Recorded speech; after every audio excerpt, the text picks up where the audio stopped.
一段血迹斑斑的身躯在巴勒莫诺曼大教堂屹立于中央，其手脚与头部均遭残忍斩断，其包袱断骨的景象令人不忍直视。名为帕奇的男子找到了威尔，他是佛罗伦萨警察局的首席督察。佛罗伦萨与巴勒莫之间距离超过1000公里，很明显，他是追随犯罪踪迹而来。审讯完毕之后，艾比在门外等候，脸上挂着微笑望向威尔，而帕奇却没意识到有人在等待威尔。他确信威尔知晓是谁把尸体安放于教堂之中，帕奇自己也对此心知肚明。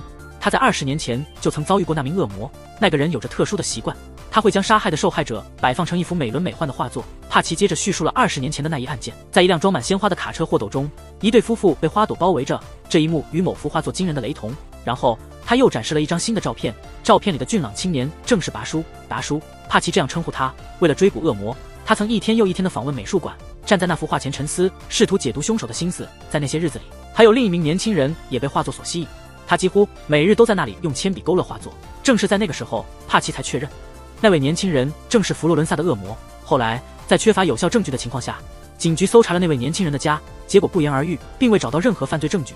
那起案件最终归咎于另一名罪犯。艾比感到极度困惑，拔叔怎么会知道我们在这里？威尔回答说，他并不知情，但他预料到我们终会来此。近来他常常忍不住思考，如果当初选择与拔叔一同离开，现在的生活会有何种不同。随后威尔对艾比说出了一些令人费解的话，在这个世界，这里是我唯一能为你打造的避风港。艾比的颈部突然出现了一道深深的划痕，血液源源不断的流淌，接着艾比便从视野中消失了。事实上，他早已不在人世，这一切仅仅发生在威尔的内心世界，他的心灵成了艾比唯一的栖息之所。而那个时候的拔叔正躲在窗户后面，偷偷窥视着沉沦的威尔。帕奇注视着躺在台阶上的威尔，误以为他在默默祈祷。威尔坚称拔叔从不祈祷，但他信仰上帝。帕奇表明他意欲擒拿拔叔。在佛罗伦萨警局总部，他并非一无所获。威尔继而泼出一盆冷水，在他尚是幼子时，你们一次都未能将他逮捕，何以确信现如今能够做到？帕奇回应说，因为现在我们拥有你的帮助。威尔劝说帕奇放弃这种想法，否则只会给自己带来麻烦。威尔步入地下室，帕奇紧随其后。威尔不得不向他发出警告，不应独自一人前来此地。帕奇回答道，我并不孤单，我与你同在。威尔却表示，你并不了解我真正的立场。听到这些话，帕奇立刻变得警觉，两人之间的对话被潜藏在暗处的拔叔听在耳里。随后拔叔与威尔开始了一场捉迷藏，明明想要相见，却又不肯露面。茉莉很想知道重逢威尔时拔叔内心的感受。拔叔表示自己感到很愉悦，威尔已经原谅了他。茉莉评论说，原谅并不是人人都能轻易做到的，他需要双方的共识，背叛者与被背叛者。你属于哪一方呢？拔叔未予回应。茉莉感到现在的拔叔终将落入法网，因为他已经失去了往日的从容与沉着，跋涉千里，几乎是在自我毁灭中交出了一颗破碎的心。摄像机聚焦在威尔身上，他抵达了拔叔在莱克特庄园的家，腐木栅栏被杂草缠绕，早晨的雾气在荒废的庭院中弥散，为这处所带来一种超自然的神秘色彩。这种不祥的神秘氛围，恰如拔叔身上所散发的独有魅力。威尔走进了一片墓地，在此他找到了拔叔妹妹米莎的安息之地。墓前是一束新鲜的花朵，明显有人曾来访过。威尔再次进入了自己的幻想之中，在那里，拔叔对他开口说，这片墓地能揭开我心灵创伤的起源。威尔询问叔叔，你的记忆宫殿是不是从这里开始构建的？拔叔回答道，他的记忆宫殿大门隐藏于心灵深处，难以触碰，而装载着旧日记忆的那些房间回响着往昔的声音与动作，充斥着生机和活力，但其他房间则静寂且碎片化。威尔认为关键的记忆就蕴藏在那些拔叔回避的房间之中。一声枪响把威尔从思绪中唤醒，他顺着声音走去，见到一个陌生女子手持猎枪，她在树林中优雅而敏捷地移动，既美丽又显得无比坚强。她似乎注意到了威尔的存在，却没有继续追赶，只是拾起猎物便匆匆离开。镜头切换到一个熟悉的身影，杰克走进了诺曼礼拜堂。他刚坐下没多久，便被侦探帕奇找到。帕奇说出了自己的心声，20年来他追踪着一个如同恶魔般的人物，而他的执着所换来的是佛罗伦萨市民的讥讽与嘲笑。杰克也因追捕拔叔而历经煎熬。帕奇希望杰克能够与他联手，共同捕捉那个魔头，但杰克的目的并不是为了捕捉那个所谓的恶魔，他来到这里是为了找寻威尔。摄像头再次转向威尔，当他听到树林中的奇异声响，便将篝火熄灭。树枝相互搭接的间隙透出一丝光亮，宛若有双眼在暗中窥视着他。威尔转身间，林中的萤火虫成群结队的漂浮在黑夜的帷幕下，他们宛如点亮的导航灯，引领威尔走向一座附近的雕像。雕像脚下的花坛被蜗牛缓缓爬满。拔叔曾提起他在童年时期就有过一个蜗牛花园，毫无疑问，这正是那个地方。花坛中还有一处血迹形成的手印，很可能是拔叔留下的遗迹。随后威尔来到一座地窖前，地窖内部同样布满了蜗牛，一扇铁门上挂着诸多似乎用以辟邪的符咒，门后站着一位骨瘦如柴、神志不清的男人。就在威尔转过身的那一刻，那位女郎再次将枪口瞄准了威尔。威尔解释称他是拔叔的友人，他想弄清楚被囚禁者的身份。而在女子看来，被囚之人甚至不如一头野兽。这种看法与拔叔对待无能之辈颇为相似。女子手握着枪，迫使威尔离开了地窖。威尔对那名男子的过往感到好奇，究竟他做了何事，才沦为眼前这般光景？女子给出了答案，她声称那人曾吞食米莎，并已被禁锢多年。而女子本人在某种程度上也像是一个被囚的人，她与威尔一样，都是被困在这一境遇。而将他们推向这一步的，正是他们共同的熟人拔叔。女人自称名叫千代，在见到威尔的微笑之后，千代缓缓放下了手中的枪。她讲道：“只要将悲伤融入故事，所有的痛苦便能够被承受。”她希望听到威尔身上发生的故事。聆听完毕，千代表达了她的理解。她说自己能够理解拔叔所做的一切，都是因为米莎所经历的事情。然而威尔却认为米莎的经历并不足以完全解释拔叔的行径。他质疑千代：“你怎能确定是那个人害了米莎？”千代沉默了片刻，随后说出是拔叔亲口告诉他的。威尔坦言，在遇见拔叔以前，他对自我认知一直很模糊。千代透露给威尔，在这片地狱是无法找到汉尼拔的，因为在这片大地的某处埋藏着他不愿触碰的痛苦记忆，他不敢面对。千代继续说，汉尼拔企图杀死那男人，是由于对方对米莎的所作所为。然而千代并不希望拔叔夺走他的生命，因此汉尼拔将他的命运交给了千代，这也是千代始终留守此地的理由。画面转向拔叔，他正热情招待图书馆评审委员会的教授及其夫人。两位客人对这顿美餐赞赏有加，茉莉则依旧品尝着牡蛎。教授赞叹拔叔一定寻得了一位出色的屠夫。拔叔确认他的话，强调羔羊肉必须取自新鲜宰杀的羊脂，其内脏应当在屠宰当日烹制。而这羔羊正是故事开头所提及的那位大胡子。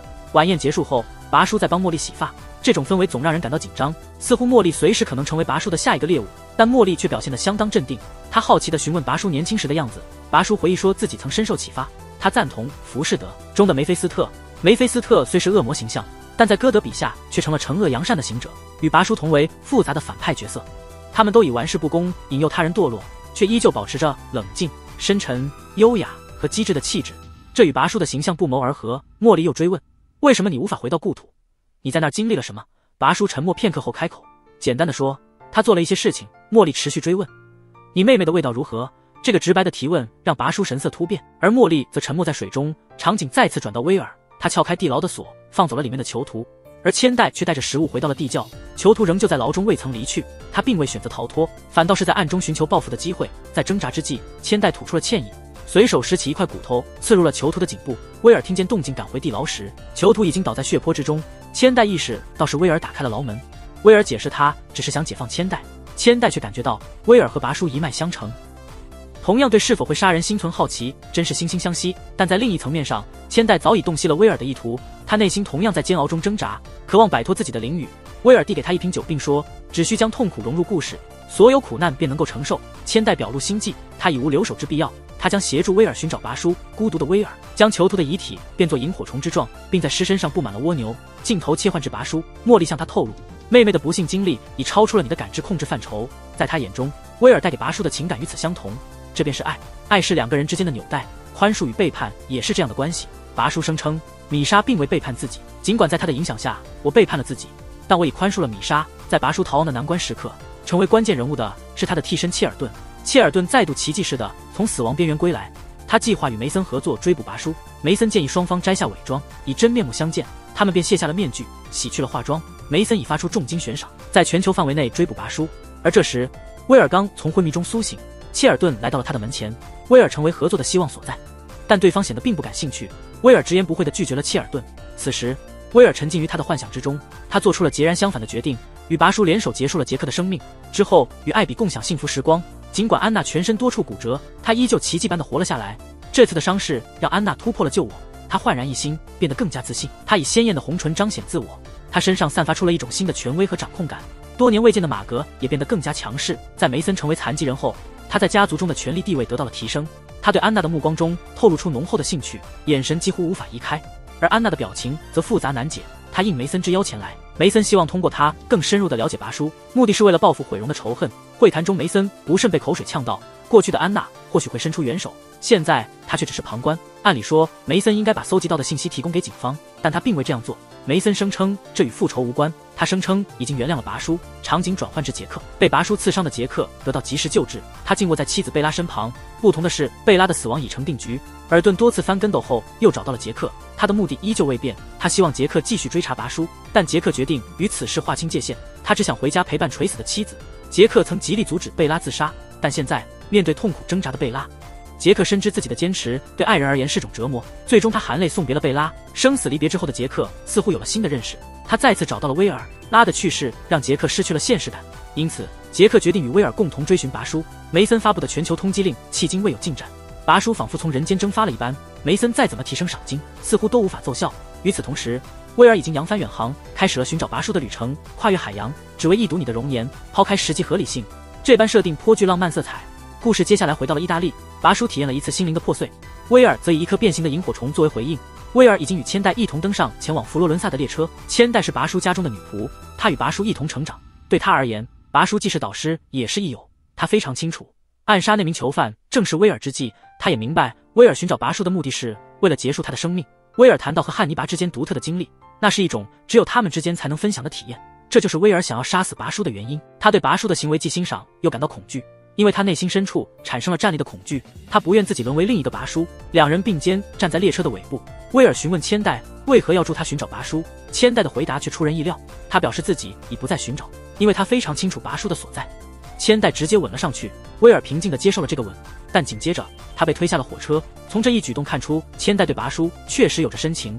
他推威尔下车是为了保护拔叔，千代对威尔并无杀意，因为火车开得非常缓慢，他只是延缓了威尔的步伐。与此同时，帕奇在调查失踪案件，他终于找到了拔叔，询问他是否见过前任馆长和那位大胡子。拔叔自然否认了这一切。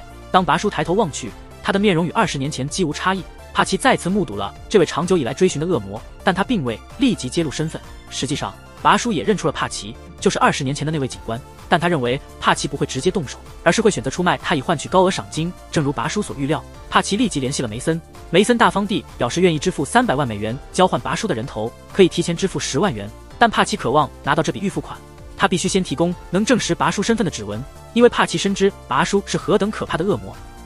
一旦让拔叔发现了自己的背叛，那么等待他的将不仅仅是死亡那么简单。然而300万的巨大诱惑难以抗拒，经过一番内心的挣扎，帕奇带着一个木箱走进了图书馆。拔叔正在悠然自得地削着水果，他似乎洞悉了帕奇内心的想法。帕奇主动开了口，说他今天带来了一件珍品，声称是他的祖先弗朗西斯科曾经佩戴过的，它象征着他们家族的罪行。拔叔对此表示出了浓厚的兴趣，他把手中的水果刀放了下来，这正是帕奇今天的计划所在。水果刀上会留有拔叔的指纹。拔叔也说他准备了一份特别的礼物，那是一座古老的雕像，这幅艺术品刻画的正是弗朗西斯科，他被吊在城墙之外，腹部被剖开，肠子和内脏全部暴露在外。拔叔感慨良多，仅仅因为30枚银币的引诱，弗朗西斯科便遭遇了如此悲惨的结局。但帕奇的注意力完全被水果刀所吸引，他没有察觉到这言语中隐藏的杀机。就在命运降临之际，帕奇的手机突然响起，拔叔道了声抱歉，随即接过了电话。电话那头是安娜的声音，他对帕奇的安全深感忧虑，但一切为时已晚。他听到的最后是拔叔的声音，拔叔在表示高兴听到他的声音后便挂断了电话。随后拔叔毫不犹豫地剖开了帕奇的腹部，并把他推出了窗外，这样帕奇便和他的祖先弗朗西斯科一样，因为对金钱的渴望跌入了深渊。恰巧这一幕被前来美术馆的杰克目睹，如果放在以前，杰克定会像往常一样直接冲向拔叔，但现在他选择了暗中观察，寻找时机行动。拔叔明白杰克就潜伏在附近，他用贝拉之死来激怒杰克，诱使他现身。杰克果然中了圈套，在这充满欢乐的背景音中，杰克激战拔叔，让他头破血流，紧接着将他从窗户推出。拔叔一把抓住了坠落的帕奇尸体，杰克随后淡定地离开了现场，目送着拔叔蹒跚而行。杰克终究未追击，经过一顿暴打，拔叔仍旧镇定地撤离，他拖着受伤的身体从容离开。帕奇的遗体被清理走后，满身伤痕的威尔步入现场。人性的复杂超出了他们的预料，帕奇若以执法者身份出现，确认拔叔身份后，很快就能获取搜查令，但面对300万美元的诱惑，多数人难以自持，一旦决定就意味着孤立。帕奇因贪欲而死，拔叔对人性的驾驭已真挚化境，他们也是如此，只是非为金钱。此刻警方正寻找图书馆长菲尔博士，他们不知道的是菲尔就是拔叔。倘若这一信息泄露给警方，拔叔身上的巨额赏金定会诱使他们迈出法律的界限，警方人海战术将成为拔叔逃脱的契机。杰克询问威尔是否会与拔叔一同逃离，威尔肯定的点头，承认曾有此念头，但他已尽力抛弃这种想法。威尔对杰克的选择感到好奇，既然已找到拔叔，为何不直截了结他？杰克陷入沉思，给出了威尔意想不到的答案。杰克希望威尔亲手终结拔叔，这是为了避免威尔走上拔叔的老路。场景转至拔叔，他钟爱佛罗伦萨，却即将离去。结局往往在起点即可预见，历史在不断的重复自己。拔叔对茉莉简单的行囊感到疑惑，茉莉表示他将告别。他知道拔叔此刻的怒火，但现在并非时候。从这段话里，茉莉不再显得畏畏缩缩，他与拔叔再次平起平坐。击败大胡子后，他似已能淡然面对死亡，所以厨艺失去了往昔的艺术感。毕竟主厨不是拔叔，显而易见，大胖厨师尽管拼命追求风雅，却缺少拔叔的那份从容。尤其是面对如此滑稽的时刻，大胖的灵感突然迸发，他想用北京烤鸭的方法来烹制。新闻报道了帕奇遇害一事，安娜向马格靠近，暗示帕奇的死可能使拔叔销声匿迹。马格提议再拉拢一名警官，安娜带着不屑的眼神望向他。画面转至茉莉，她正准备吸食毒品以寻求快感，不料千代不请自到。茉莉好奇，想知道拔叔究竟如何驱动千代为他不惜一切。千代坦言自己见证了野兽的成长，然而有人正图谋暗害这头野兽，自己的来意正是为了保护并制止他。茉莉笑意盈盈地注视着千代，她曾认为威尔是拔叔犯下的最大错误，如今看来，眼前的千代才是真正的失误。时间流逝，药效逐步显现，茉莉的视线中出现了威尔和杰克，显然这正是他吸食毒品的目的。他所用的药物与拔叔施于实习生小米的相同。茉莉企图借洗脑之名摆脱罪责，曾向孤立的威尔承诺信任，而如今威尔对此表示认同，因为他了解茉莉的全部行径。茉莉依旧镇定自若，声称拔叔是她的丈夫。质问：既然她的丈夫涉嫌杀害总督察，为何没有警察上门调查？实则在场的3人心照不宣，警察已被收买。威尔告辞之后，佛罗伦萨警方找到了茉莉，她的神态仿佛迷失的小羊。杰克明白这只是她的伪装，他向警探透露，被列为通缉的菲尔博士真实身份是汉尼拔。帕奇已知晓拔叔的真名，却选择将其出卖。梅森悬赏的金额实在诱人，难怪他未能抗拒这份诱惑，只是不确定你是否能守住底线。警探露出一丝笑意，借询问之名遣走了杰克。他实际上深知拔叔的真名，像帕奇一样，他也屈服于金钱之下。不论茉莉是否神志清醒，警探的行动并非官方授权，只需茉莉的合作就不会有事发生。茉莉的戏剧天性迸发，含泪承诺愿意全力以赴，随后泄露了拔叔的行踪。警官心满意足，浑然不觉自己成了茉莉的棋子。在另一处，拔叔正饶有兴致地临摹那幅迷人图画，图中最右侧刻画着西风之神，西风吹拂罗马春天的征兆，因此西风便是春天的象征。在这次绘制中，西风化身为威尔，拔叔心中或许威尔象征着欲望与追求。此时威尔悄然来到身后，拔叔未转身，但已嗅出那股熟悉的气息。两人交换了一个会心的微笑，如故人重逢般亲切。威尔的喜悦溢于言表。米莎是拔叔转变的关键，而威尔则是他的爱笔。现在千代成了他们间的障碍。威尔透露给拔叔，千代为保护你，不惜将人推下火车。拔叔称颂她为善良之女。威尔感到拔叔的每个罪行仿佛亲手所为，命案往复于时光之中，不断纠缠着威尔的思绪。他开始动摇原本吞噬威尔的念头，接下来是选择结束拔叔的命，还是与之并肩征服这个世界？此时美术馆外的伏兵已潜伏屋底，威尔内心的正义终于战胜了那模糊的情感。他抽出了任务。威尔醒来时已身着洁白衬衣，拔叔细心地为他喝汤，同时感叹过往的遗憾。威尔评价今日的汤味平平，拔叔浅笑着解释那是调料的香气。威尔审视着桌上陈设的餐具，好奇地询问是否还有其他人应邀前来。杰克也在此刻匆匆赶至，乘电梯时不期然遇见了千代，彼此审视对方，好像都明白了对方的来意。到达指定楼层，千代称自己误入了，杰克不加追问，径直步入房间。威尔静坐桌旁，拔叔却不见踪影。威尔目光迷离地看着杰克，无力地预言拔叔藏于桌下，但为时已晚。杰克再次清醒，发现自己坐在威尔对面。拔叔用某物让他平静了下来，然后从盒中取出电锯。紧急关头，一队警探破门而入，打断了正在进行的仪式。拔叔放下手中的电锯。杰克不断强调自己是侦探，但警探置若罔闻。很显然，他们已被收买。他们的目的并非逮捕罪犯，而是为了获得丰厚的悬赏。他们替拔叔击婚，同时带走了威尔，因为梅森曾言，若能同时擒获2人，赏金便会加倍。至于杰克，将被官方塑造为拔叔失踪前的最后一个受害者。正当留守的警员模仿拔叔准备对杰克动手时，枪响划破寂静，2名警员应声倒下。千代手持枪支走了进来，帮助杰克移除了镇静剂。作为对价，他透露给千代，拔叔和威尔被带往了何方。画面忽转，马格与安娜共卧床上，电话铃声突然响起。安娜推测梅森抓住了拔叔，却未料到威尔也落网。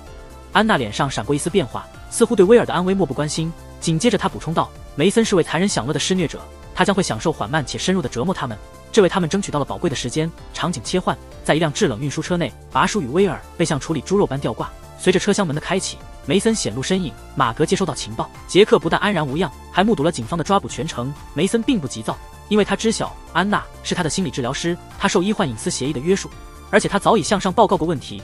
杰克一直是他们的麻烦制造者，这样就能有效地控制住杰克。安娜回应道，这对他而言同样是利好消息。因为一旦拔叔死去，就无法实现原先的诺言。原先的那个诺言，那是在第2季末，拔叔让安娜离开，否则威胁要取她性命。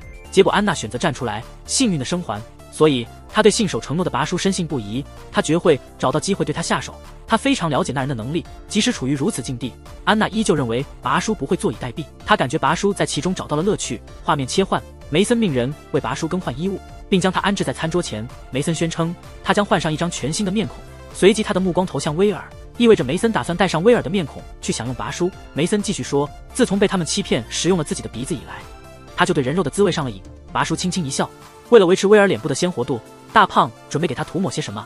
威尔抓住时机猛咬一口，撕下了一小片皮肤。随后他转头对拔叔投去目光，拔叔回以甜美的一笑，仿佛之前的恐怖场景从未发生。场景再次转换，热烙铁猛地烙在了拔叔的背上，他的表情依旧没有因痛苦而有任何的变化。拔叔明白梅森意图让他体验被屠宰的痛苦。大胖宣称数小时后他将返回此地，截掉拔叔的膝盖以下及手肘以下部分，并使用止血带和注射液保他命不至于短暂。大胖目光落在拔叔身上，继续说，最珍贵的部分总是留到最后享用。待拔叔命赴黄泉后，他计划提拔叔的里脊和肋排烹饪享用。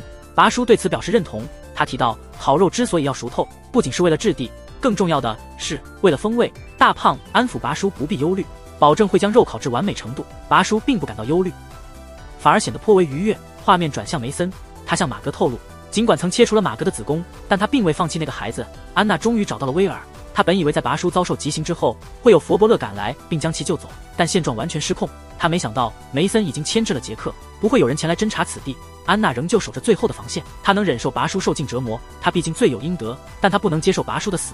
威尔表明要取回局势的主导权，必须亲手杀人，亲自动手，就如同他早先借他人之手那样。场景快速切换，拔叔被赤身裸体的捆在猪圈中，紧接着他嗅到了马格的气息。他好奇马格现在如何面对自己的兄长。马格回应说，那个孩子还在人世，梅森找到了代孕母亲，并答应将孩子归还给他。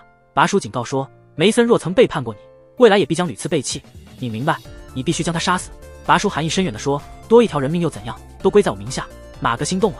这时候安娜进来了，她击晕了看守，从口袋里掏出一把利刃。安娜表示，她本想救威尔脱离拔叔，但如今唯有拔叔能救威尔。她请求拔叔保证一定要救出威尔。拔叔要求他取下一些自己的发丝，等到梅森不在人世，将发丝放在他手中，拔取食肉和发丝一同被扯下。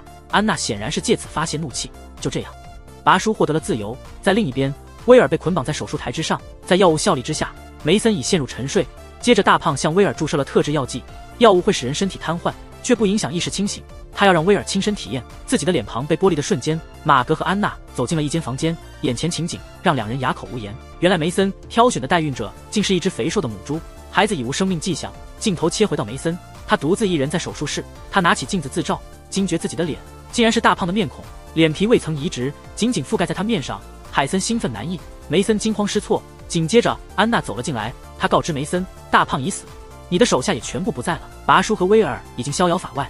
马格带着泪痕走了进来，他宣布自己已找到代孕母亲，你已经一无是处。梅森坚信不疑，他认为马格不会下手，毕竟遗嘱上明文规定了家族缺乏合法男性继承者，因此财产将捐赠给慈善。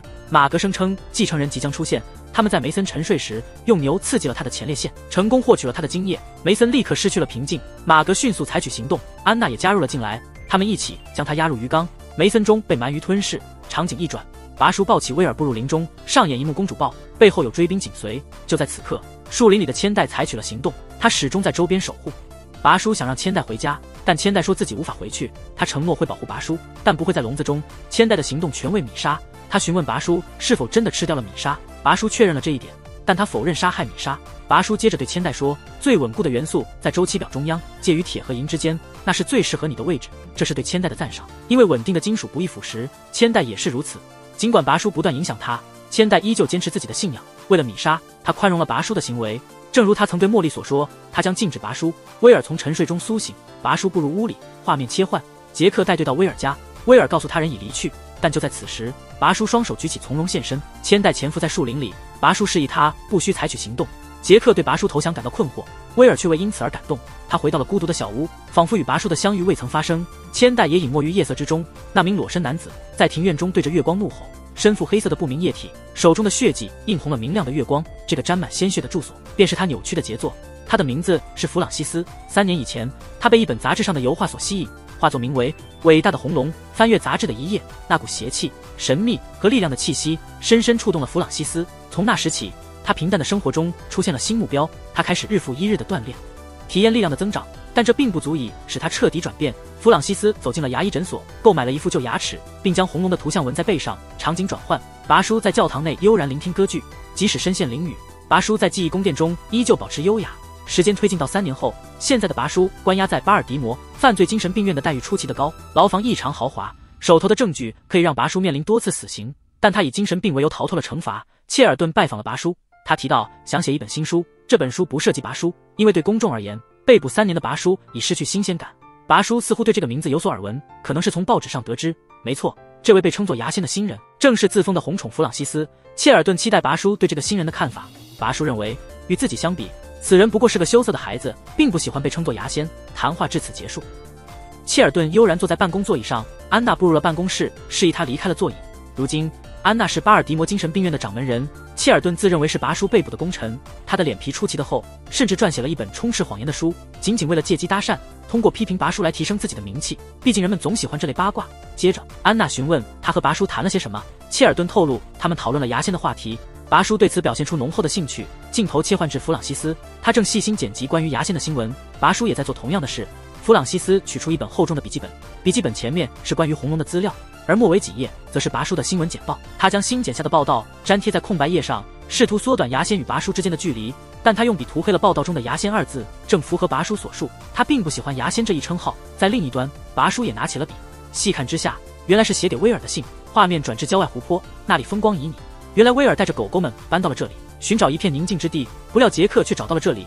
威尔明白杰克找他是因为牙仙案，但他不愿再卷入其中。杰克直奔主题，两宗同样手法的灭门案，相隔1个月相继发生，案情惊人相似。杰克推断牙仙基于月相作案。满月之夜4周前，他在芝加哥犯下灭门罪行。上个满月之夜，他再次肆虐一家。据此分析，他很可能会在下个满月再次行凶。威尔沉默不语。正在此时，一对母子结束了钓鱼返家。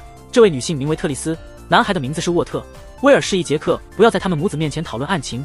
威尔此时已经有了新的家庭，沃特是特丽丝与前夫所生，但与威尔关系融洽如亲生。特丽丝深知杰克终将带走威尔，他也明白如果威尔选择留下，日后看到新案件报道时，内心必定五味杂陈。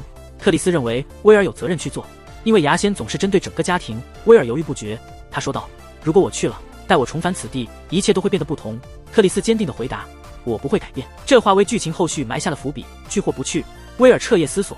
他取出抽屉里的一封尚未拆封的信，正是从精神病院里的拔叔寄来的。拔叔不想他再陷入纷争，但信中却附带了关于牙仙的新闻简报。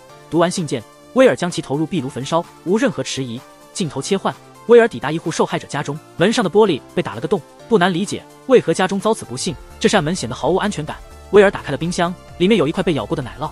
他沿着血迹上了2楼，血迹显示出赤足的痕迹，明显是往楼上走的。通常情况下，作案完成后，凶手会离开。这些逆向的血迹说明，牙仙作案后非但未慌乱，反而返回现场细细观察。楼梯附近是2个孩子的房间，通往另一个房间的过道上也有血迹飞溅。威尔注意到走廊上的镜子破碎，他随后进入了父母的卧室。房间内景象令人毛骨悚然，墙壁被鲜血染红。威尔深吸一口气，开始重构犯罪现场的情景。牙仙一入屋，直奔父母的睡房，迅速割破了丈夫的喉管，紧接着射穿了妻子的下腹。丈夫挣扎着想护住孩子们，但终究因出血太多倒闭在长廊中。他随即结束了2个男孩的生命。之后，牙仙砸烂了镜子，把碎片撒在了尸体的眼睛和口上，在妻子身上发现了滑石粉剂，但此家并未存有此物。这意味着牙仙有取下手套的行为，他必须直接接触受害者。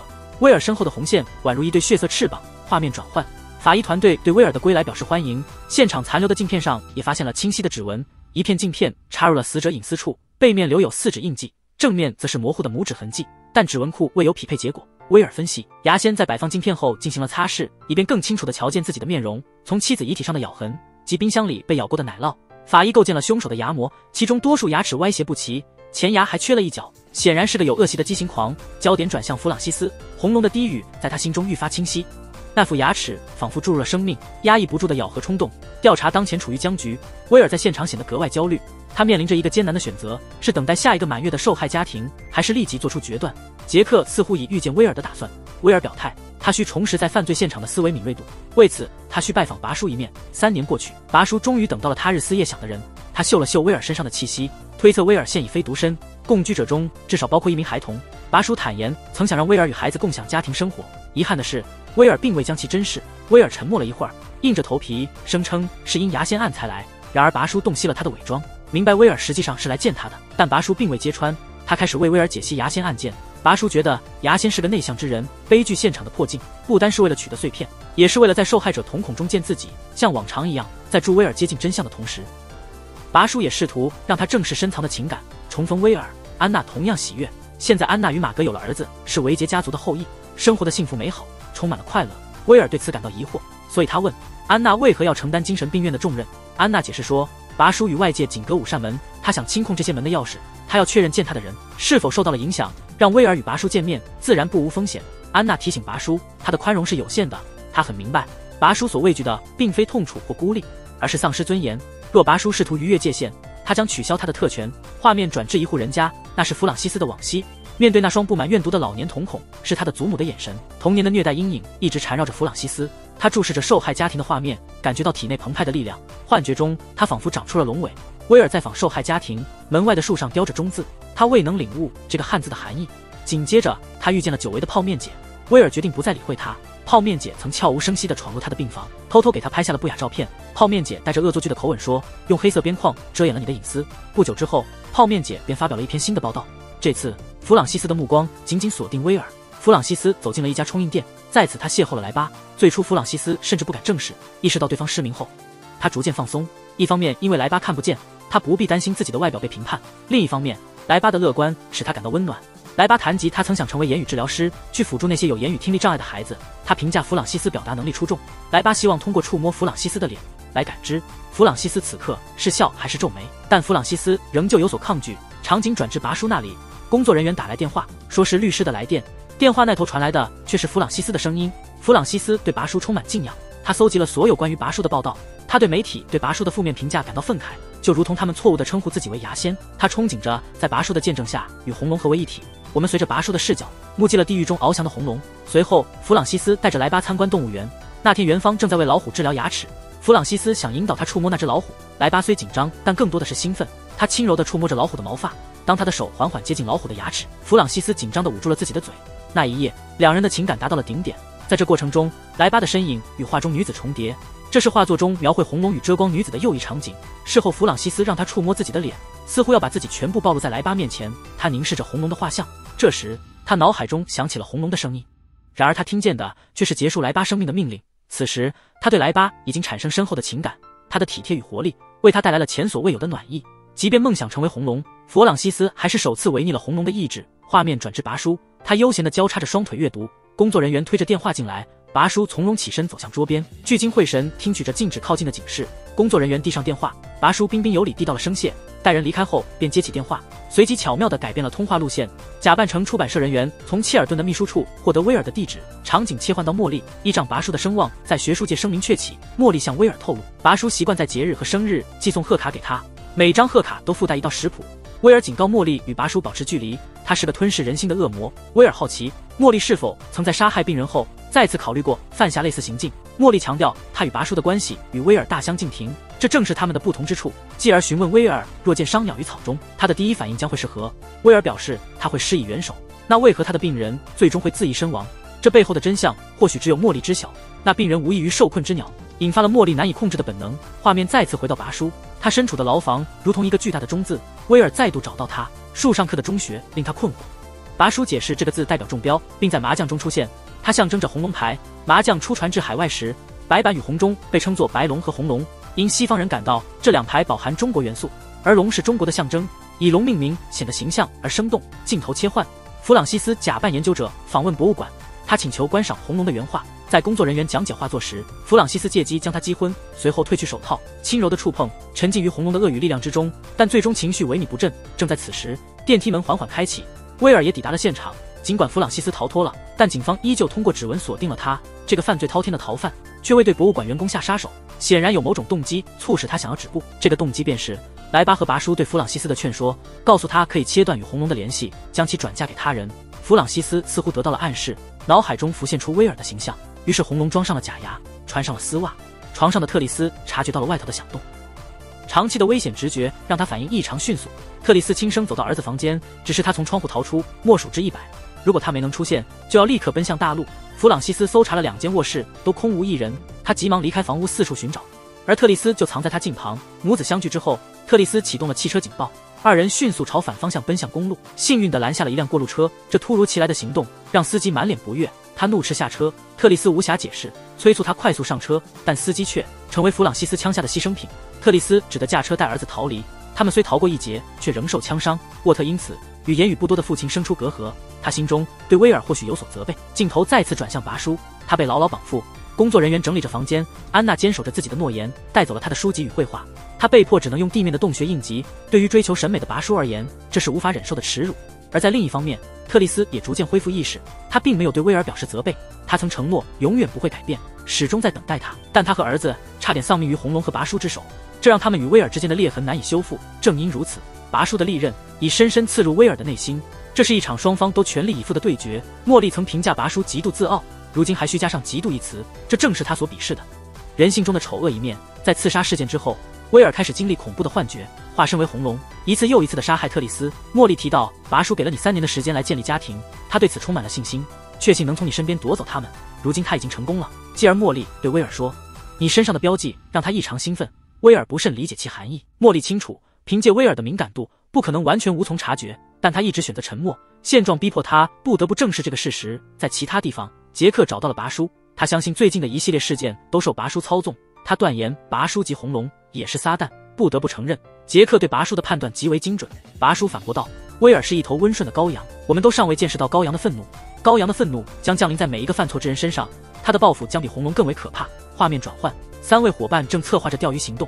威尔提出，红龙对他抱有一种模糊的好奇，心理变态者往往自恋至极，渴望在新闻中看到自己的身影，因此可以安排泡面姐对他进行采访。届时，他计划在采访中痛斥红龙，给予红龙一个似乎可以取他性命的机遇。这个计划显而易见是个圈套，红龙不会轻易跳进去，除非有专家在场作证，这样采访才显得更具真实性。画面转至可怜的小切尔顿，如前所述，切尔顿借助拔叔的名气，编写了众多吸引眼球的文章。拔叔最近发表的文章则尖锐反驳了他的所有观点，使他在学术界颜面扫地。切尔顿讥讽拔叔，声称汉尼拔这个名字不会流传太久，因为红龙的辉煌很快会将其淹没。他为红龙编造的故事仅欠终章。切尔顿的这番话堪称对拔叔的狠毒诅咒。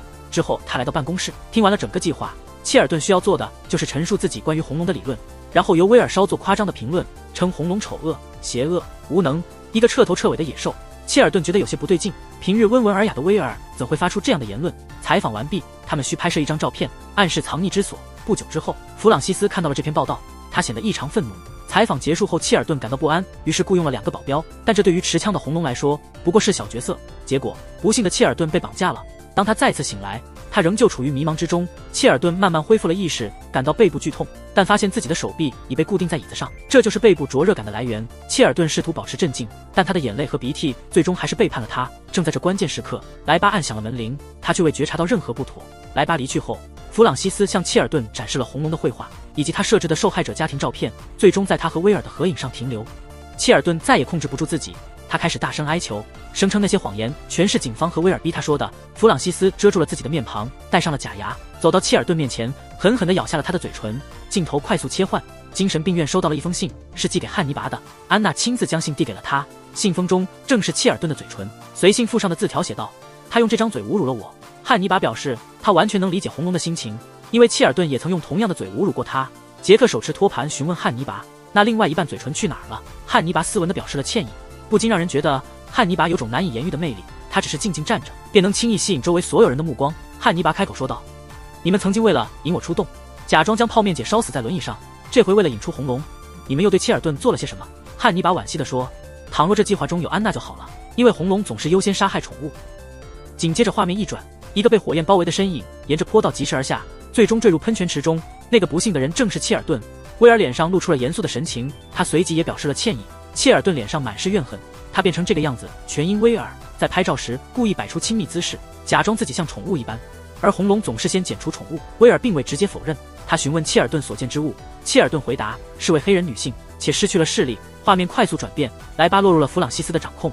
弗朗西斯展示了他的猎枪，他描述这武器能轻易击碎一个人的脑袋。莱巴感到极度恐惧，弗朗西斯情绪愈发高涨，他赞叹莱巴的美丽，他渴望能信任莱巴。然而现在，在被拔叔影响下，他想要结束一切。他无法把莱巴交给红龙，宁愿自己结束生命，也不愿被红龙杀害。他选择了与他同归于尽，于是点燃了地面的汽油。但就在那一刻，弗朗西斯不忍心目睹莱巴被火焰吞噬，随后自行了断。莱巴的求生本能战胜了恐惧，他终于从死者身边爬出。画面再次切换，莱巴现身在医院中，他向威尔报告弗朗西斯纵火并且自尽。他虽无法实践，却触摸到了一切。威尔安抚地说，他终究未能下手杀你，也不忍见你受苦。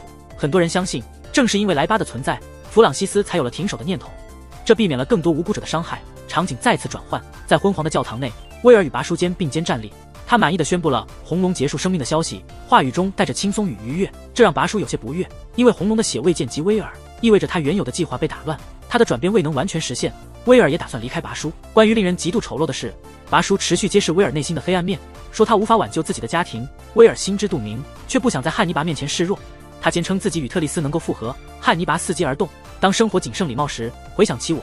威尔沉默不语，转身步行离去，返回旅馆。威尔一踏入门便被弗朗西斯捆绑，他不关心对方是否会取走自己性命，他谈论血液与呼吸的作用，仅仅是为了让你的光辉闪耀的燃料。弗朗西斯感到困惑，汉尼拔曾对他说过同样的话，威尔怎会知晓？威尔提及这话，汉尼拔亦曾对他如此说过。那一刻，弗朗西斯恍然大悟，他不过是汉尼拔玩弄的棋子。法医告知杰克，那具先遭枪击后被焚烧的尸体并非弗朗西斯所属。显然，那所房子中的事件都是红龙精心策划的剧本。威尔向杰克透露，要捕捉红龙，最佳策略是令其自己落网，但这诱饵必须是对他更有吸引力的事物。此处自指汉尼拔，因为弗朗西斯认为自己已经超出红龙之上，现在想要杀死汉尼拔，吞噬他，从而超过他。此刻的威尔眼中闪烁着戏谑与狡诈，他变得越发主动，开始控制整个局面。难以捉摸他究竟想要杀死汉尼拔还是红龙，或者两者兼而有之，或是在确认自己内心的最终决定。茉莉得悉威尔计划后，惊愕的一时说不出话。茉莉认为，一旦汉尼拔被释放，他将不可能再次被捕。威尔表明，他本就无意让汉尼拔再度落网。不可否认，茉莉的却很出色，他洞察了威尔的真实想法。威尔对茉莉的讥讽并未掩饰，你或许应该打包逃跑了。很明显，茉莉已经受到了惊吓。镜头转向了不幸的切尔顿，他躺在治疗舱中，他的遭遇，安娜心中充满了歉疚。切尔顿听后情绪变得激动，他渴望亲手将汉尼拔烧死。紧接着，安娜找到了汉尼拔，佛伯勒希望与他进行交易。红龙伪装了自己的死讯，而现在杰克想要做出他逃逸的假象，利用汉尼拔作为吸引红龙的诱饵。汉尼拔预料这是威尔的策划。安娜表态，如果汉尼拔同意协作，他将能够取回自己的书籍、画作和厕所。决策的权利现在在汉尼拔手上。汉尼拔暂时接受了这一交易，但他要求威尔亲自向他表达请求。威尔向他阐述了计划细节。红龙曾表达过见面汉尼拔的愿望，因此在逃逸之后，汉尼拔可以设法发送信息给他，让红龙前来会面。计划简洁明了。此刻的威尔显得格外从容不迫。汉尼拔观察他的变化并未深思，只是沉醉于被需要的快乐之中，遵循计划。两人共乘一辆汽车，行驶未久，一辆警车突然出现在队伍前方。弗朗西斯比预想的更加大胆，但他没有立即杀死汉尼拔，解除了他的束缚后便离开。汉尼拔也最终得到了释放，计划遭到了干扰。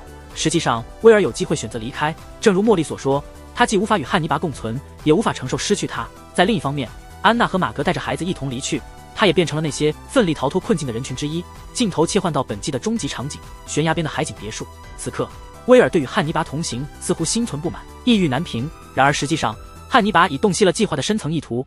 威尔试图通过红龙来改变他，红龙的改变方式无非是杀戮。昔日的羔羊已蜕变为雄狮。威尔好奇自己见证汉尼拔被改变时会有何感受，而他自己也准备迎接死亡。汉尼拔审视这样的威尔，引述圣经中的经文，没有什么爱比为朋友舍身更伟大。弗朗西斯调整摄像机，准备吞噬汉尼拔，威尔则是端着红酒静静的旁观。汉尼拔注视威尔，似乎在质问，你就这样眼看我被杀吗？就在那一刻，弗朗西斯发出一句令人冷笑的话，观赏录像的确很精彩，却不及亲手杀你来的精彩。汉尼拔领悟到了弗朗西斯的意图，弗朗西斯抽出匕首，目光转向威尔。威尔下意识的手触及枪柄，但弗朗西斯动作迅猛，一刀刺入威尔的脸颊，然后把他抛出屋外。汉尼拔无法忍受别人伤害威尔，从后面紧紧抱住弗朗西斯，却被轻松甩开。他展开双翼，宛如红龙转世，缓步走向汉尼拔。威尔挣扎着站起身来，一刀刺入弗朗西斯的腹部。音乐随即响起，一场残暴的屠杀揭幕。他们交替挥舞刀与斧，在这场血腥的仪式中，威尔与汉尼拔之间所有隔阂似被洗涤，意志上达成了奇妙的和谐。他们决定一同终结红龙，鲜血如泉涌般喷发，红龙展翅高飞，倒闭在鲜血之中。弗朗西斯自诩已超越红龙，他企图吞噬汉尼拔，终究不过是燃烧的燃料，为两人关系的火焰添上了光芒。汉尼拔搀扶着威尔站起，最终向威尔袒露了心底的渴望。威尔首次未予反驳，拥抱着自己内心的真实情感，他全然接受了一切，包括汉尼拔对他的深情，验证了茉莉的话，既不能与他共处，也无法承受失去他，则唯有共赴终局。最终画面转至茉莉，有人推测这是茉莉对汉尼拔扭曲情感的反应，因而她烹制了自己的腿肉，如同一位失落的女士坐在餐桌前，孤独地思念着那个未曾到来的人。事实上，这场晚宴是汉尼拔所筹备的。茉莉曾对汉尼拔说过，或许有朝一日，你真的会吞噬我。现在他真正做到了。故事在此落幕。